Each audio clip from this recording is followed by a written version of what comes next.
Hello, this is Mr. Stansbury. I'm going to take you through the 9 notes on linear functions. At the end of this, you should be able to say I can use linear functions to help me solve real-world problems.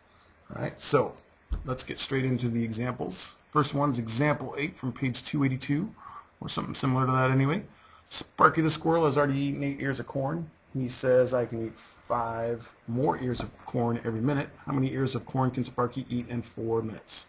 So there's lots of different ways to approach this. I'm going to do the equation way just to make our life easier, especially for upcoming examples. So the number of ears of corn that Sparky can eat, we can let's call it C for corn, is going to equal, let's see, he started off by already eating 8 ears of corn, and then he can eat 5 more ears of corn every minute. So let's go 5t plus 8. So in this case, corn is going to equal 5 times 4, because it's 4 minutes, plus 8. So C equals 5 times 4 is 20, plus 8 is 28 ears of corn in 4 minutes. That's pretty good, Sparky. So this other one, we've already come up with this equation. So let's just use it over here. We've got C equals 5t plus 8. So C is going to equal 5 times 10 plus 8, which in this case is 50 plus 8 is 58 ears of corn. Alright, so eat up, Sparky. Alright, next example is Artie the Ant Annihilator. This is example 9 from page 282, by the way, or something close to that. Charges $40 for a service call and then $1.60 per ant to remove ants from your toothbrush. Okay, so copy and complete the table and then graph T against A, find the rule that connects these variables, and then find the cost to remove the 17 ants. Okay, honestly, I really find the easiest thing to do first is to find the rule that connects the variables. So I'm going to do that first, and that is going to be, let's see, we got to figure out what we want to do. So T against A. So ants removed in total cost. So T for total cost is going to equal the number of ants removed. He charges $1.60. So $1.60 times every ant removed, and he charges $40 just to show up. So there's our rule connecting the variables. Okay, once we have that rule, then this table here becomes much easier to fill in.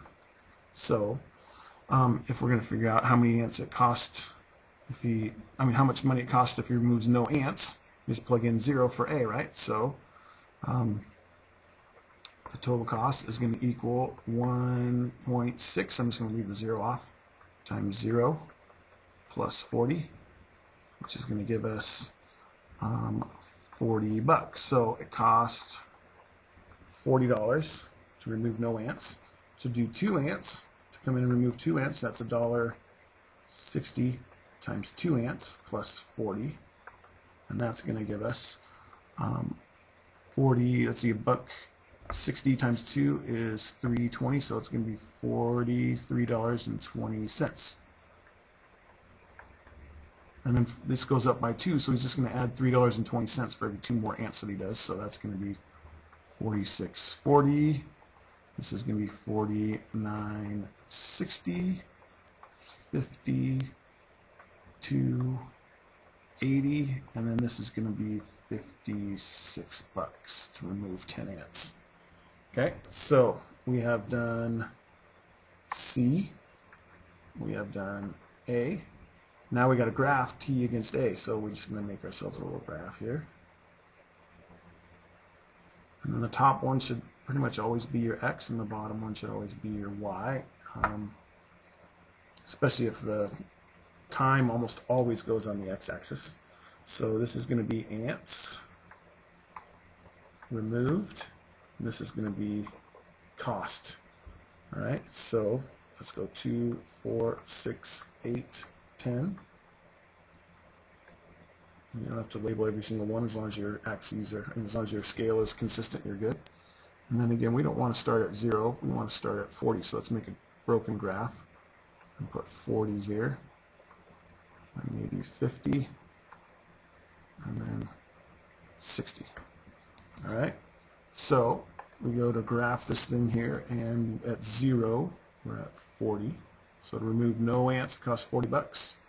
2 ants was 43.20. 4 ants was 46. 40. 6 ants was 49. 60. 8 ants is 52. 80, and then 10 ants is 56. So as you can see, that's a fairly nice linear graph there. So we graph that, and then find the cost to remove 17 ants. Let's use this to figure out how much it's going to cost to remove 17 ants. Total cost would be $1.60 times the number of ants, which is 17, plus $40. So if you put let's multiply 160 times 17, we get $27.20 plus $40 gives us that the total cost to remove 17 ants is $67.20. It's a pretty good racket for Artie the Ant Annihilator. All right, last example is a bit bigger one, but that's all right. This one is, this is like example 10 from page 284. It says Tuba Stuff Incorporated can set up production of tube of eggs for 3,000 bucks, and then every 100 cases of tube of eggs will cost 1,000 bucks.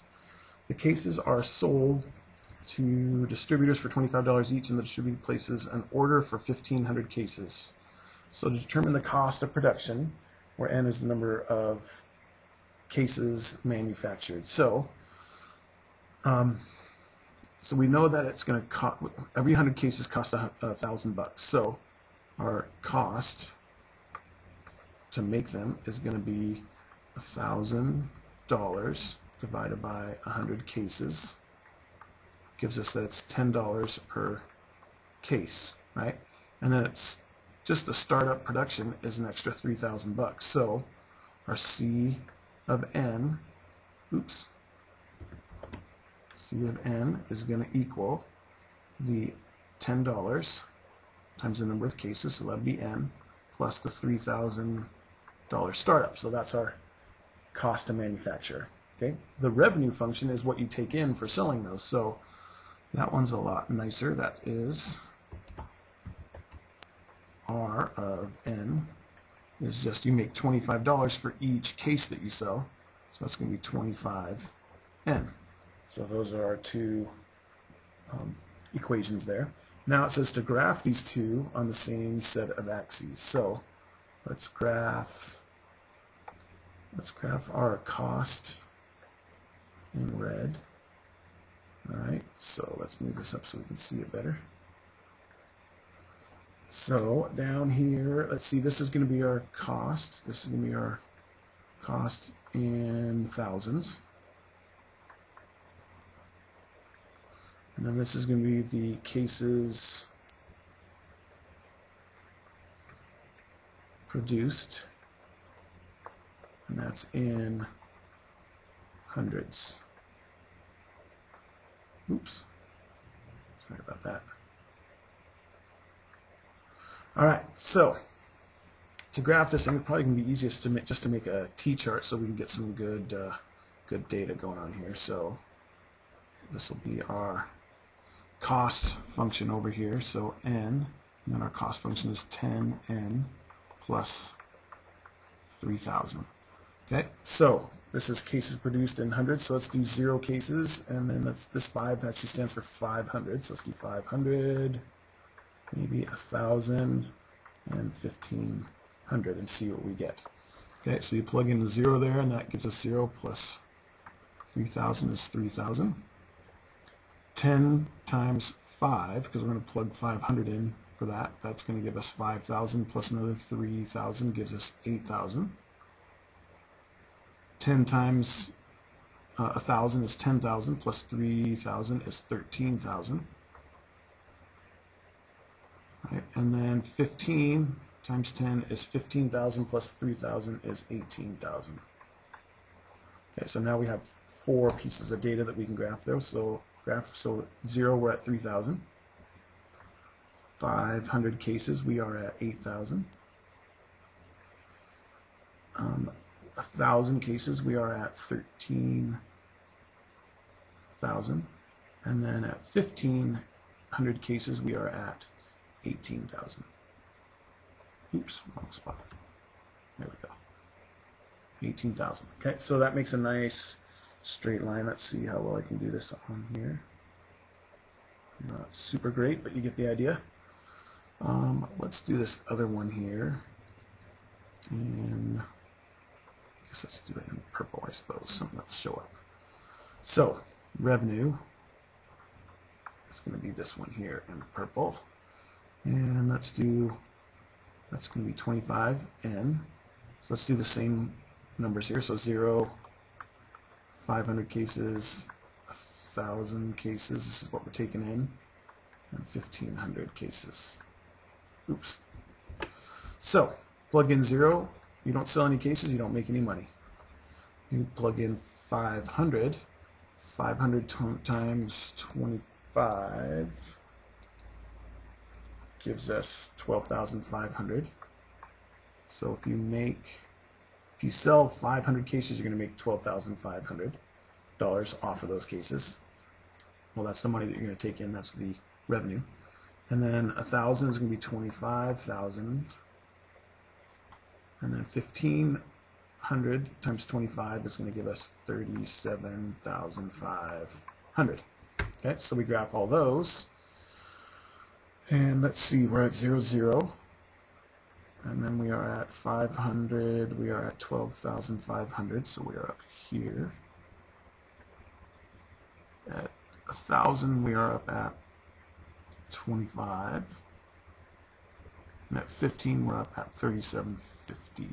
It's not right there. So again, this should make a nice straight line, which that is not. But again, you get the idea. It looks like it's supposed to probably cross right about in there. So here's our intersection point of those two. So we've graphed them, and then there's just a couple more questions down here that we can answer fairly quickly. How many cases of tube of eggs must be produced to break even? So that right there shows us that we need 250 cases. Right? And then calculate the profit made on producing 800 cases. Let's just skip the 1,500 cases just because we're getting kind of long here. So if we produce 800 cases, the profit made is going to be the income minus the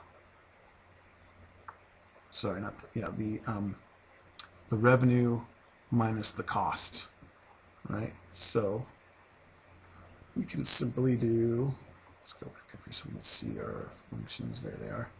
So we can do, our cost is going to be 10 times 800 plus 3,000, and this is all counting against us, so that's going to be negative. And then we're going to add 25 times our 800. All right? Because that's how much we're taking in. So if we do that, let's see, this is negative 8,000. What is that? Oh, 800. Yeah, so that's negative 8,000 plus, sorry, that's 8,000 plus 3,000 is, this is a negative $11,000, so that's how much it costs to produce it, and then 25 times 800 is 20,000. So it gives us a total net of, you're going to make $9,000 if you sell that many. All right, that does it for that. If you have any questions, please feel free to ask. Thanks.